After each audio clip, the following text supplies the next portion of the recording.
नमस्कार दोस्तों, मेरे YouTube channel TVS palm history में आप सभी का बहुत बहुत स्वागत है। दोस्तों, अगर आप भी अपने हाथ का वीडियो बनवाना चाहते हैं, हस्तरेखाओं के संबंध में कोई जानकारी चाहते हैं तो इस व्हाट्सएप नंबर पर व्हाट्सएप मैसेज कर सकते हैं। दोस्तों, यह पिक जो आप देख रहे हैं, इनका परिचय देने की आवश्यकता मैं नहीं समझता। परिचय की मोहताज नहीं है ये। देश के राष्ट्रपिता महात्मा गांधी की इमेज है ये। आज 2 अक्टूबर सन 2021 गांधी जयंती के अवसर पर मेरे मन में एक अनायास विचार आया कि क्यों ना गांधी जी के हाथ का हस्तरेखा विश्लेषण किया जाए।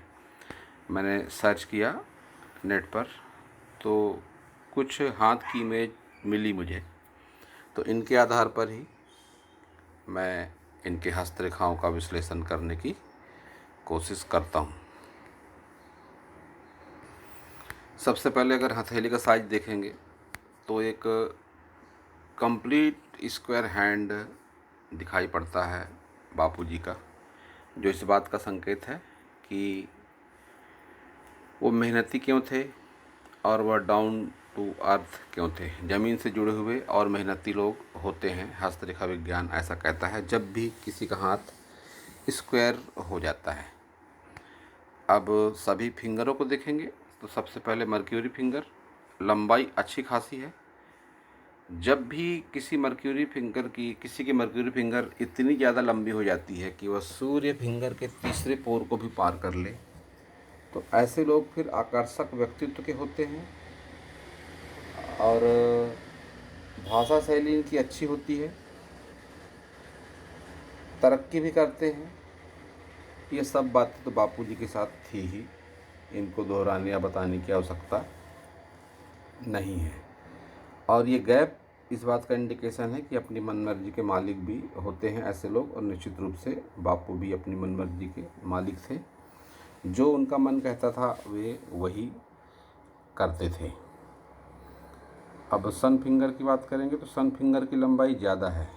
ऐसे लोगों के मन में हिम्मत, मेहनत, साहस आवश्यकता से अधिक भी हो जाता है कई बार, तो इनकी सन फिंगर भी इसी बात का इंडिकेशन है। और सभी ये बात जानते हैं कि उनके भीतर बहुत मेहनत थी, बहुत हिम्मत थी और बहुत साहस, एक अदम्य साहस का प्रतीक जरूर थे वो। अब देखेंगे इनकी शनि फिंगर को, तो शनि फिंगर की लंबाई भी अच्छी खासी है। अब अगर गुरु फिंगर की लंबाई को देखेंगे तो गुरु फिंगर की लंबाई उतनी ज़्यादा नहीं है। जब भी गुरु फिंगर की लंबाई कम होती है तो ऐसा देखा गया है कि ऐसे लोगों के जीवन में संतान का सहयोग मिलने में थोड़ी कमतरता होती है। गैप भी इस बात का इंडिकेशन है।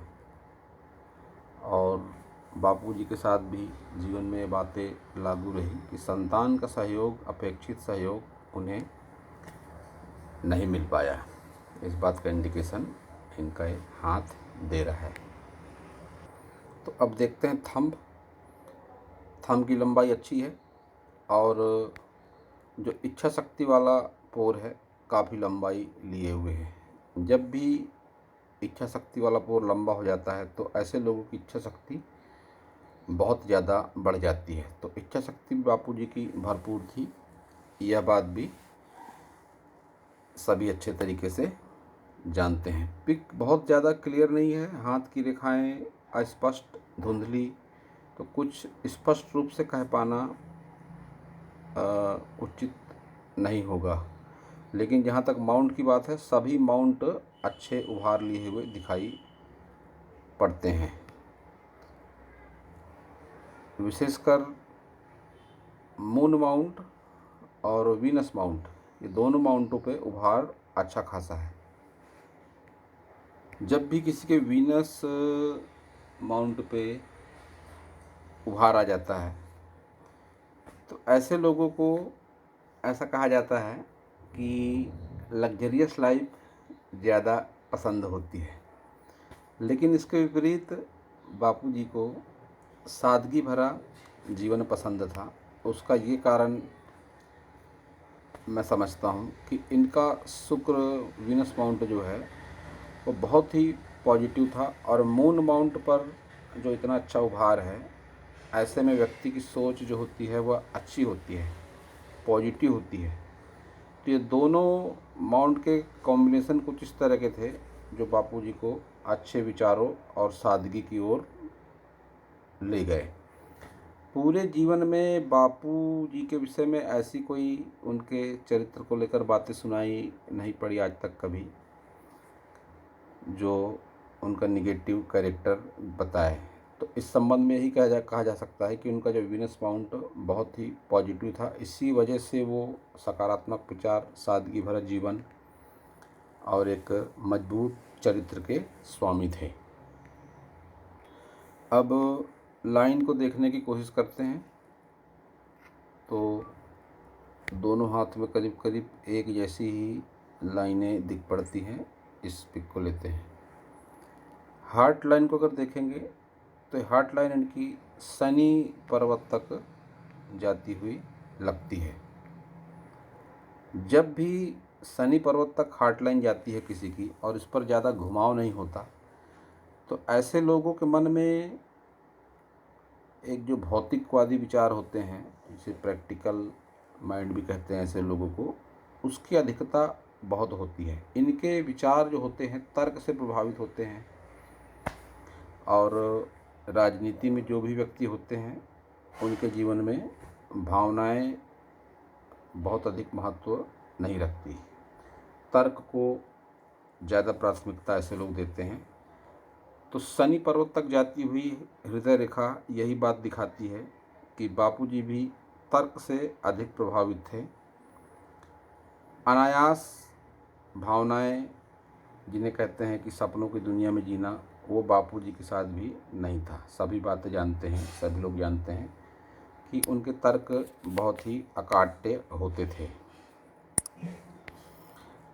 अब अगर और भी एक बात देखें तो एम का साइन भी बापूजी के हाथ में दिखता है। जब भी एम का साइन किसी के हाथ में बनता है तो ऐसे लोग सेलिब्रिटी होते हैं, भाग्यशाली होते हैं। इनसे जुड़कर दूसरे लोग भी, इनके लाइफ पार्टनर, इनके रिलेटिव, इनके फ्रेंड भी भाग्यशाली हो जाते हैं, और नेम फेम तो ऐसे लोगों को निश्चित रूप से मिलता ही मिलता है। यही कारण है कि बापूजी का नाम देश में, विदेश में, पूरी दुनिया में छाया हुआ है। अब अगर लाइफ लाइन को भी देखेंगे तो लाइफ लाइन भी अच्छी खासी लंबाई में दिख पड़ती है। यही कारण है कि बापूजी ने एक अच्छा लंबा जीवन भी जिया। तो दोस्तों, यह थी कुछ बातें बापूजी की हस्तरेखाओं के बारे में।